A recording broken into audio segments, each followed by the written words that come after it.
Salut à tous, ravi de vous retrouver sur canalturf.com. Le quintet de ce vendredi 15 mai aura pour cadre l'hippodrome de Paris-Vincennes. Il s'agira du prix Jacques de Saint-Sauveur, une épreuve qui rassemble des trotteurs de 7 ans et au-dessus. D'ailleurs, je pense que les 7 ans vont se tailler la part du lion dans cette compétition, à commencer par le 4 Dreamer Boy, un cheval qui fait preuve d'une belle régularité.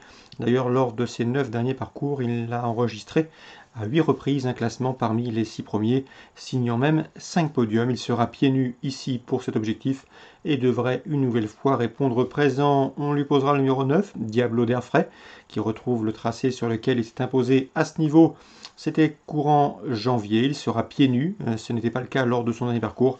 Il est efficace lorsqu'il est censé faire et à mon avis dans ce lot, il doit pouvoir jouer la victoire. Attention également au numéro 14, Donuts de Ladoux, qui reste sur une victoire obtenue au mois de mars à Caen. Une confirmation est attendue. Le 3, Cabernet, compte déjà 3 places en 7 catégories et il possède en 1:13:1 le meilleur chrono du peloton sur ce parcours. Le 7, Dream, a signé un succès début mars à Cordemais, preuve de sa bonne forme. Il sera pieds nus pour son retour à Vincennes. Le 16, Degana Ouida, recherche toujours une première victoire à Vincennes. Ce sera à mon avis difficile ici, mais une place peut lui revenir, d'autant que le cheval est régulier et fait face à un engagement intéressant au plafond des gains. Pour les amateurs de combinaisons élargies, on se méfiera du 10, Dion Winner, toujours présent à bon escient, 27 podiums pour lui en 47 courses courues ici. Il peut se placer tout comme le 6, Zach de Fontaine, toujours un gant à 10 ans. D'ailleurs, il reste sur une 4e place obtenue à Cordemais. Sachez également qu'il compte déjà 3 victoires en 9 prestations sur l'hippodrome de Paris-Vincennes. Résumé chiffré pour ce quintet du vendredi 15 mai, Vincennes, 4, 9, 14 devant le 3, ensuite le 7, le 16, le 10 et le 6. En canon partant, on citera le numéro 11, Bolide de la Côte. Concernant la suite du programme Vincennes, il faudra à mon avis suivre Mathieu Abrivard dans les premières courses du programme avec le 111 Diane Desloyaux, déférer les 4 pour cette rentrée, tout comme le 213 Fine Colline qui elle aussi est pieds nus pour son retour à la compétition, 110 213. Attention également à l'écurie Thomas avec le 414 et Laura du Cèdre. Elle a couru 5 fois déféré les 4 pieds. Résultat, 2 victoires, une place de deuxième. Elle le sera ici. Et à mon avis, le lot est à sa portée. L'écurie Thomas encore avec le 612 Guy d'Érable, un cheval qui sera déféré les 4 pieds pour la première fois.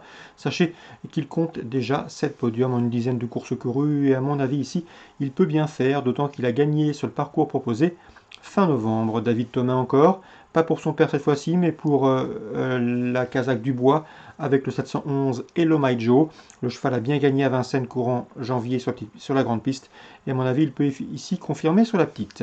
Donc résumé chiffré pour Vincennes, la première Mathieu Abrivard et la deuxième Mathieu Abrivard 110 213. Ensuite on fait confiance à David Thomas avec le 414, le 612 et le 711. Concernant Lyon-Paris, Réunion 2, dans la 5e j'aime beaucoup le 501 hellénistique qui a conclu 2019 sur 2 succès. Elle sera revue avec intérêt, tout comme le 4 Louta, qui reste également sur 2 victoires. Dans la 7e maintenant, le 709 Salesman se déplace à Lyon-Paris avec la ferme intention de signer une première victoire. C'est a priori dans ses cordes. Dans le prix Bedel, Listelweiss, sachez que Yvonne Volmer n'est pas négatif du tout avec le 802. C'est Monsieur Croco qui court toujours bien sur sa fraîcheur. Notez également qu'il a couru une fois à Paris, il avait gagné. Avec lui, cela dit, il faut bien le détendre à l'arrière-garde car c'est un bon finisseur. Il faudra donc espérer pour lui une course rythmée. Donc le 802, Monsieur Croco mérite crédit, tout comme le 1 1000 et 1000, lauréat de cette course en 2017 et deuxième l'an dernier, et bien sûr le 3 Skyward. Lui, il est tout simplement invaincu en 3 courses courues, il a gagné une liste l'an dernier, et a priori c'est un sérieux rival pour les 2 précédents cités. Dans l'ordre du programme, 8e course, 1, 2 et 3. Concernant Mel du Maine Réunion 3, dans la 2e j'aime beaucoup le 4, c'est Hermès Express, un cheval qui fait l'objet de bruit favorable, il joue à domicile, et il s'est très bien qualifié, et peut frapper fort d'entrée de jeu. 204, entraînement Bossuet, Hermès Express. Dans la 7e, le 713 Espace Winner, à mon avis, a de la marge dans ce genre de tournoi sous la selle. Il a couru souvent sous la selle et souvent avec réussite. Lors de ses 6 derniers parcours remontés, il a signé 4 victoires. Corde à droite, pas de problème le concernant. À mon avis, il a de la marge. 713 Espace Winner, on lui posera le 716 dans cette épreuve. C'est Eureka Tillard qui est confirmé en pareille société. Concernant Graigne, Réunion 4, coup de cœur dans la première avec le 114, Copain du Cèdre, l'écurie Jean-Pierre Thomas, le cheval baisse de catégorie. Il serait décevant ici de ne pas le voir se mettre en évidence dans cette course réservée aux drivers amateurs. Donc à Graigne en Réunion 4, attention au Thomas, le 114, Copain du Cèdre. Voilà pour les infos de ce vendredi 15 mai. Excellent jeu à tous, bonne journée. Rendez-vous demain.